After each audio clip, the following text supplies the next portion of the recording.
Students, good morning to all of you. Today we will know about a story that's named William Tell. आज हम William tell जो कि एक man था, एक व्यक्ति था, उसकी एक स्टोरी के बारे में बात करेंगे।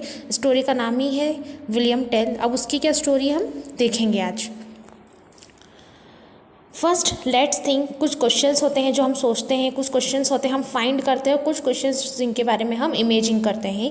तो वो आफ्टर द स्टोरी हम समझ पाएंगे। फर्स्ट क्वेश्चन है जो हमें सोचना है, थिंक करना है, why did William Tell live in the mountain. जो विलियम टेल है वो माउंटेन्स यानी पहाड़ों के साइड क्यों रहता है, पहाड़ों में क्यों रहता है, ये आप पढ़ेंगे समझ में आता जाएगा। Let's find. अब कुछ चीज़ फाइंड करना रहेगी, जैसे कि हु इज़ अ बोमेन, बोमेन कौन है, और व्हाट इज़ आर्चरी, तो आर्चरी क्या है, तो ये हम पता करेंगे। वोमेन होता है जो मतलब निशानेबाज होता है, तीरंबाज होता है, उसको बोलते हैं, ठीक है। और आर्चरी भी वही होता है, मतलब जो तीर निशाने जो होते हैं ना, तीर चलाने वाले काम होते हैं आर्चरी, तीरंबाज बोलते हैं जिन्हें, उस काम को आर्चरी बोला जाता है। और जो तीर छोड़ता है उसको बोमेन बोला जाता है, धनुर्धारी बोलते हैं।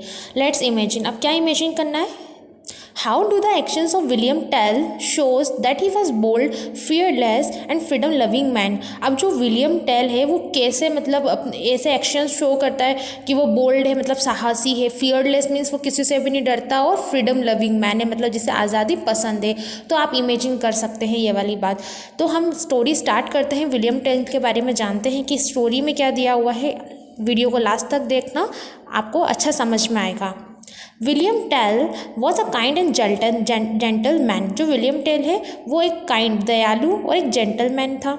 ही was tall and strong, broad and shapely. अब वो विलियम टेल जो है उसके बारे में थोड़ा सा बता रहे हैं कि वो टॉल है और स्ट्रॉन्ग है, और ब्रॉड मतलब थोड़ा चौड़ा उसका जो शेप है, उसकी मतलब आकार के बारे में बताया जा रहा है उस व्यक्ति के, विलियम टेल के। There was a look of bright happiness in his eyes. उसकी जो आंखों में हमेशा क्या होती थी, खुशी की चमक हुआ करती थी। He lived in the lakeside town of Altdorf in Switzerland. अब वो स्विट्जरलैंड में एक लेकसाइड टाउन, एल्डोर्फ के टाउन में उस साइड रहा करता था। His home was among the mountains near by. अब जो उसका घर था वो कहाँ, किसके साइड था, माउंटेन्स के बीच में था, nearby. He was the best bowman in the country and also a skillful sailor. अब वो उस देश का मतलब एक बेस्ट वोमेन था जो तीर चलाता था, निशानेबाज बोलेंगे, और स्किलफुल सेलर, मतलब वो सेलर कौन होते हैं, जो नाव चलाते हुए, एक स्किलफुल योग्य सेलर भी था, उसको नाव चलाना भी बहुत अच्छी तरीके से आती थी। He was popular with the local people for his shooting and selling skills। और वो लोगों में किस चीज़ के लिए पॉपुलर था, मशहूर था, शूटिंग और उसकी जो सेलिंग स्किल्स थी उसके लिए वो बहुत मशहूर था। The Swiss have always been a freedom loving nation। अब जो स्विस यानी जो स्विट्जरलैंड है उसको स्विस बोल रहे हैं, तो वो फ्रीडम लविंग मतलब वहाँ वो जो कंट्री थी वहाँ पर आज़ादी रहा करती थी, और वो एक ऐसा नेशन था जहाँ पर आज़ादी प्रिय लोग रहते थे। But at that time they were under the cruel rule of the duke of Austria. पर उस समय क्या था कि वो एक ऑस्ट्रिया के एक शासक, ड्यूक मतलब शासक होता है, वो उसके अंडर रूल मतलब उसके अधीन थी। जो स्विट्जरलैंड कंट्री थी वो ऑस्ट्रिया के एक शासक के अधीन थी। He had appointed a governor called गैस्लर to rule the Swiss। अब वहाँ पर जो वहाँ के गवर्नमेंट ने क्या किया कि एक गवर्नर अपॉइंट किया जिसका नाम क्या था, गैस्लर। वो रूल करता था स्विस पर, यानी स्विट्जरलैंड पर शासन करता था वो। Gessler was a wicked and tyrant. अब जो गैस्लर था वो बहुत ही ज़्यादा विकेट था, मतलब दुष्ट था, तानाशाह था, वो दूसरों को अपनी मर्जी से चलाता था, उनको परेशान करता था। The people of the country were fed up with the टायरेनी। अब जो वहाँ के पीपल थे स्विट्जरलैंड के, उस देश के, वो काफ़ी फेडअप थे, मतलब दुखी थे, उदास थे, परेशान थे उसके टायरेनी मीन्स अत्याचार से, किसके, गैस्लर के। He made their lives like hell. अब वो उनका जीवन कैसा हो गया था, हेल मतलब नर्क के समान ही बना दिया था उस गैस्लर ने। They had to pay heavy taxes and tolerate all sort of humiliations. अब वहाँ के जो लोग थे उन्हें बहुत ज़्यादा टैक्स पे करना रहता था, क्योंकि उधर टैक्स की रेट बढ़ा दी थी उन्होंने, और बहुत कुछ सहना पड़ता था, और उन पर बहुत अत्याचार होता था, उनको बहुत सताया जाता था। However, Gessler was afraid of William Tell because he was the only man who stood against him. अब जो गैसलर था वो केवल एक ही व्यक्ति से डरता था जो विलियम टेल था। क्यों? क्योंकि वो एक ऐसे व्यक्ति थे जो उसके अगेंस्ट खड़े हो सकते थे। William Tell was a bold and freedom loving man. और विलियम टेल कैसे थे? बोल्ड, जो साहसी थे, किसी से डरते नहीं थे, फ्रीडम लविंग मैन, जिन्हें आज़ादी पसंद थी। ही फियर्ड नन, वो किसी से भी नहीं डरते थे। But he didn't want to quarrel with Gessler for his son. But जो विलियम टेल थे वो उनका एक बेटा था, तो उसके लिए वो गेस्लर से क्वारल मतलब झगड़ा नहीं करना चाहते थे।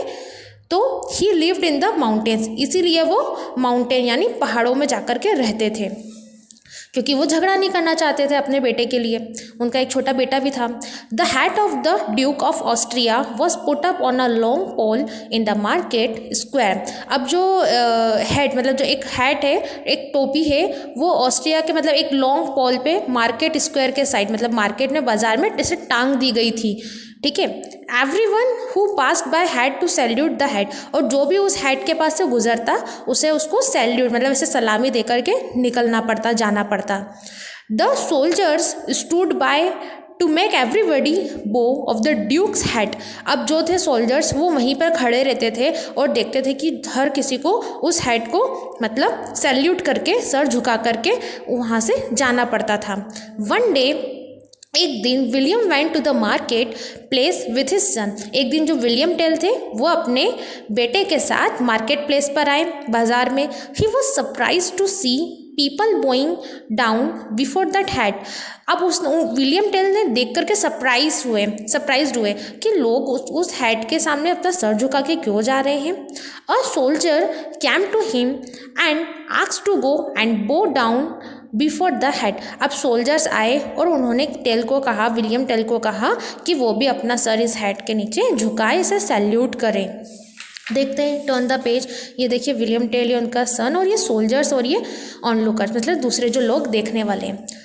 Salute he ordered William. उन्होंने, सोल्जर्स ने क्या ऑर्डर दिया विलियम को कि आप सैल्यूट करो इस हैट को। I don't bow to any man empty hat. और उसने क्या कहा कि नहीं, मैं किसी भी ऐसे हैट को सैल्यूट नहीं करूँगा। रिप्लाइड विलियम बोल्डली, निडरता के साथ, बोल्ड साहस के साथ ऐसा रिप्लाई किया विलियम टेल ने। With head held high he walked across the square along with his little son. और वो अपना हैट मतलब ऊंचा करके अपने बेटे के साथ उधर से उस स्क्वायर से निकल गए। मोर सोल्जर्स सराउंडेड विलियम टेल, दे ऑर्डर्ड। और कई सारे सोल्जर्स थे, जो और भी सोल्जर्स थे, उन्होंने विलियम टेल को ऑर्डर दिया, salute the duke's hat on, we will arrest you. आप जो ड्यूक की जो हैट है उसको सैल्यूट करो, नहीं तो मैं आपको अरेस्ट कर लूँगा, हम आपको अरेस्ट कर लेंगे, ऐसा सोल्जर्स ने कहा। I have done nothing wrong. William ने कहा कि मैंने कुछ भी गलत नहीं किया है। हाउ कैन यू अरेस्ट मी, आप मुझे कैसे अरेस्ट कर सकते हैं? William replied. मीनवाइल, उसी दौरान, a crowd gathered around him, जो मतलब भीड़ थी लोगों की वहाँ पर इकट्ठी हो गई। The crowd was on William Tell's side. और जो भीड़ थी, जो लोग थे, वो विलियम टेल की साइड ही थे। If William Tell does not want to do something, no one can make him to it. और उन्होंने कहा, जो क्राउड था, जो लोग थे, उन्होंने कहा कि अगर विलियम टेल किसी भी काम को नहीं करना चाहे तो उससे वो काम कोई भी नहीं करवा सकता। सेड वन ऑफ द ऑनलुकर्स, मतलब जो लोग देखने वाले थे उनमें से एक व्यक्ति ने ऐसा स्टेटमेंट दिया, ऐसा कहा विलियम टेल के बारे में सोल्जर्स को। The soldiers felt insulted. अब ये सुन करके जो सोल्जर्स थे, सैनिक थे, उनको इंसल्ट फील हुआ, अपमानित फील हुआ। They became angry and arrested William Tell and took him to Gessler, the governor appointed by the duke. अब उन्होंने क्या करा, सोल्जर्स ने, उनको गुस्सा आया तो उन्होंने विलियम टेल को अरेस्ट कर लिया और गैस्लर के सामने पेश कर दिया और कहा कि ये हमारा कहना नहीं सुन रहा है, ये ड्यूक का जो हेड है उसको सैल्यूट नहीं कर रहा है। William Tell refused to bow to the hat and was passing proudly by. और ये क्या कर रहा है, और इनकार कर रहा है हेड को सैल्यूट करने, मतलब बो सर झुकाने से, और वहाँ से प्राउड के साथ निकल गया। They reported and he is making others insulted. ये ऐसा सोल्जर्स ने गैस्लर को बताया कि विलियम टेल ने सैल्यूट नहीं किया, मना कर दिया और प्राउडली वहाँ से निकल गया और हमें अपमानित फील करवाया, इंसल्टेड फील करवाया। नेक्स्ट देखेंगे, that is not true protested Tell. अब टेल ने कहा, मतलब विलियम टेल ने कहा कि ये सही नहीं है, मतलब प्रोटेस्ट करते हुए बोला। Gessler was delighted to see Tell arrested. अब जो गैसलर था वो तो बड़ा ही खुश हुआ टेल को अरेस्ट देखते हुए कि उसको गिरफ्तार कर लिया गया है। डिलाइट यानी बहुत खुशी हुई उसे। तो now he would lock him up for the rest gas off his life. और अब वो क्या चाहता था कि इसकी जो लाइफ है वो आगे की मतलब जेल में ही बीतेगी। He will never have an opportunity to lead the people against him. और ना ही उसको मौका मिलेगा टेल को कि वो लोगों के साथ मेरे अगेंस्ट खड़ा हो पाए। He looked at William arrogantly. और उसने विलियम को कैसे देख रहा था, वो एरोगेंटली मतलब घमंड से देख रहा था। William stood straight and looked at Gessler without fear. अब जो विलियम टेल थे वो तो बिल्कुल अच्छे से बिना डर के निडरता से गैसलर के सामने खड़े हुए। It made Gessler was angry. अब जो गैसलर था उसको बहुत गुस्सा आया, ये तो डरने को ही रेडी नहीं है। He wanted Tell to be afraid and beg for mercy.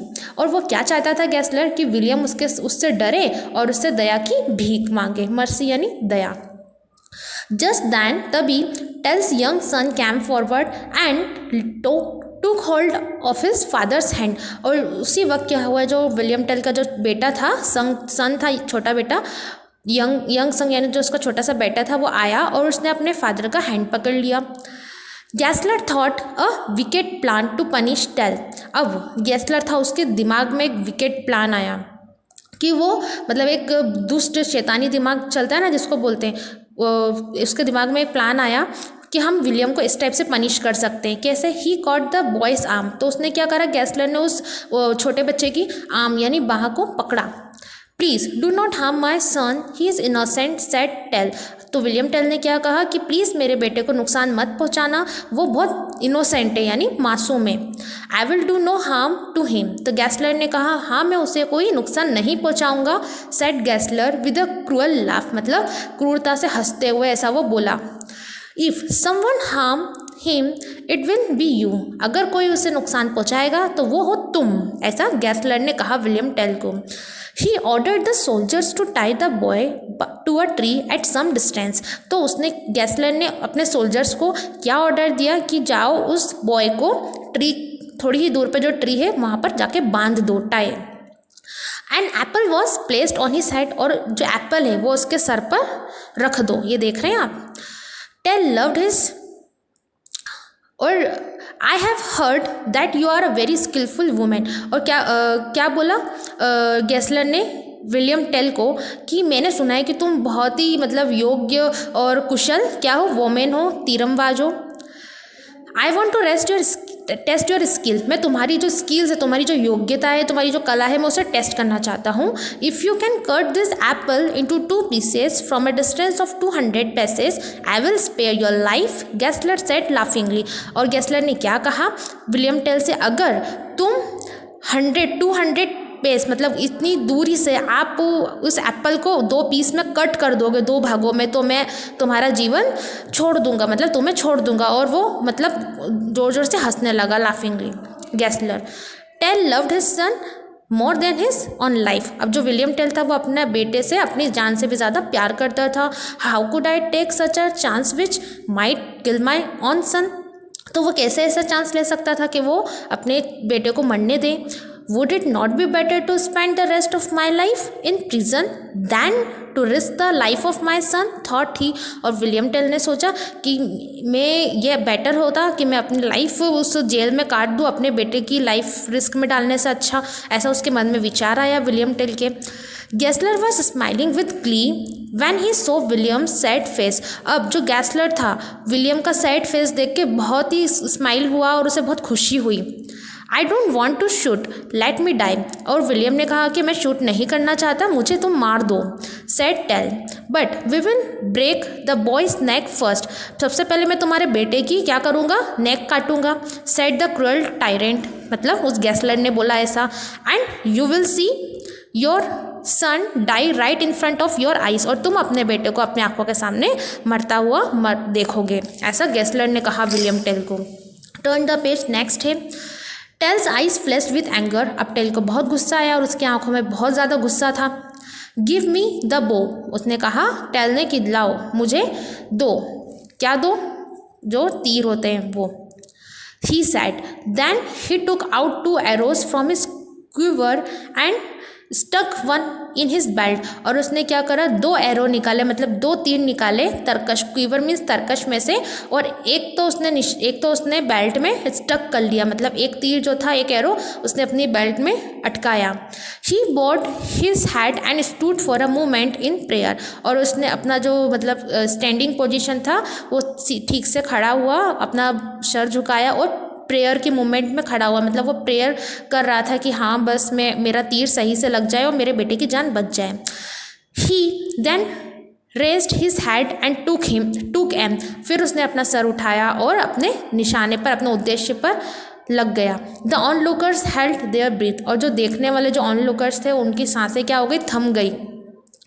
Twang मतलब झनकार की, और उस तीर की आवाज़ आई मतलब थनकार की।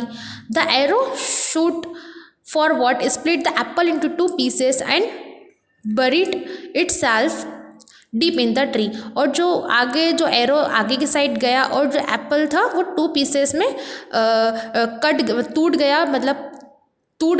गया और buried itself deep in the tree, और जो तीर था वो कहाँ पर दफन हो गया, ट्री में ही, मतलब ट्री में लग गया, वो तीर घुस गया। द नेक्स्ट मोमेंट, अगले ही पल, the people saw the Apple fall, लोगों ने देखा कि वो एप्पल गिर गया, 1 piece ऑन ईदर साइड, मतलब उसके दोनों पीस गिर गए। गैसलर वॉज वेरी अपसेट, अब गैसलर तो बड़ा ही अपसेट हो गया, क्योंकि वो ऐसा चाहता ही नहीं था, वो तो पनिश करना चाहता था। That was a good shot, ऐसा कहा गैसलर ने कि आपका शॉट अच्छा था। But tell me why you took 2 arrows and stuck 1 in your belt, पर गैसलर ने पूछा विलियम टेल से कि तुमने 2 एरो क्यों लिए, 2 तीर क्यों लिए और एक अपने बेल्ट में क्यों स्टक कर लिया, ऐसा पूछा गैसलर ने विलियम टेल से। If I missed my aim, तो विलियम टेल ने कहा if I missed my aim with the first, said William, I would have send the second to pierce your black heart, तो अगर मेरा पहला उद्देश्य असफल हो जाता, पहली बार में चूक जाता, तो मैं जो दूसरा एरो है वो तुम्हारे मतलब काले दिल में उतार देता, मतलब वो तुम पे चला देता। Gessler became very angry to hear this, Gessler ये सुनकर बहुत ही गुस्सा आया, उसको बहुत ही एंग्री हो गया। He ordered the soldiers to take across the lake to the Kussnacht castle and throw him to dogs and wolves in the cellar. अब उसने अपने सोल्जर से क्या कहा गैसलर ने कि जाओ तुम उसे लेक के मतलब नदी पार करके एक कैसल मतलब तहखाना टाइप से है वहाँ पर डॉग्स और कुछ वॉल्व्स भेड़िए छोड़ दो और इन्हें वहाँ पर छोड़ दो, मतलब इतना गुस्सा आया उसको गैसलर को विलियम टेल पर। Tell was put in chains and taken to a boat, अब टेल ने क्या कहा, विलियम टेल ने क्या किया कि एक चेन से वो बोट हटाई और वहाँ बोट ली उसने, एक नाव ली। Tell made a gesture to his son, और उसने ऐसा फेस किया अपने बेटे को इशारा टाइप से दिया, to run home and wait for there, आप अपने बेटे को इशारा दिया कि वो वहाँ से भागे और मेरा इंतज़ार करें। The soldiers rode the boat to cross the lake, अब जो सोल्जर्स थे वो उसके पीछे भागे। But as the boat reach deep water a storm broke out and blew it off its course, अब जो वहाँ पर था बोट, अब वहाँ पर बहुत एक स्टॉर्म यानी तूफान टाइप से आया वहाँ पर, और वहाँ पर आंधी चलने लगी। Only William Tell could sail a boat in this weather, और सिर्फ विलियम टेल ही जानता था कि इस मौसम का सामना कैसे करना है, क्योंकि वो एक स्किलफुल सेलर था जैसा कि हमने पहले देखा। क्राइड द बोटमैन, और बोटमैन जोर से चिल्लाया। The soldiers took off his chains and asked to take the tiller, अब जो सोल्जर्स थे उन्होंने क्या करा, चेन्स निकाली और टीलर मतलब पौधे के साइड टीलर को कहा कि यहाँ पर रुक जाओ। William Tell quickly brought the boat under control, और जो विलियम टेल था उसने जल्दी ही बोट को संभाल लिया, अपने कंट्रोल में ले लिया, क्योंकि वो बेस्ट सेलर था, स्किलफुल सेलर था एक। But instead of trying to cross the lake he turn the boat round and sailed back toward the shore, पर वो बोट उसने क्या करा कि वो बोट से क्रॉस होने की बजाय उसने बोट को घुमा लिया और शोर मतलब किनारे के साइड पीछे की ओर चला गया। Tell brought the boat to the jagged rock, और टेल क्या कहाँ पर लेकर आया उस बोट को, एक खुरदरे रॉक के साइड। द नेक्स्ट मोमेंट, अगले ही पल क्या हुआ, the boat broke into two. अब जो नेक्स्ट ही मोमेंट क्या हुआ कि जो बोट थी वो दो हिस्सों में टूट गई, ब्रोक हो गई मतलब टूट गई। Tell grabbed a loaded crossbow and arrow from a soldier and left out of the sinking boat. फिर उसके बाद टेल ने क्या करा, उस बोट को पकड़ा और उस बोट से वहाँ उतर गया और वहाँ से भाग गया। The drowning Austrians saw him jump on to the rock and run out of site.